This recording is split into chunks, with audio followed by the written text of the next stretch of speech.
shoqëria njerëzore dhe Islami është fe e shoqërisë. Nuk i kushton rëndësi vetëm individit, i kushton dhe shoqërisë. Që në fillim Allahu xhallahu ka thënë në Kur'an inna khalaqnakum min dhakarin wa untha. Ju kemi krijuar juve e një mashkull edhe një femër. Do thotë që shoqëria njerëzore lind nga bashkimi i dy njerëzve. Dhe shoqëria njerëzore nuk është një shumatore e thjesht matematike e individëve. Ne nuk na bën shoqëri këtu pse jemi 50 veta apo 30 veta, thjesht një numër i caktuar.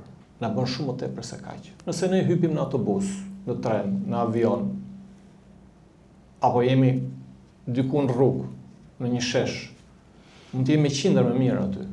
A jemi në shoqëri kjo? Jo. Sepse nuk është shumatore e njerëzve. Shoqëria është marrëdhënie që kanë njerëz mes tyre.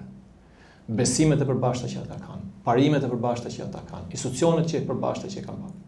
Familja është qeliza e shoqërisë. Por familja nuk është thjesht një grumbull njerëzish, prindrit, fëmijët, gjyshit ndoshta apo pasardhësit, niprit. Jo, janë lidhjet që i mbajnë ata. Lidhjet e gjakut, marrëdhëniet e tyre, po themin e familjare, marrëdhëniet ekonomike e kështu me radhë. Kjo është shoqëria. Para shoqëria është shumë më tepër se sa shumatorja matematike e individëve që e përbëjnë atë shoqëri.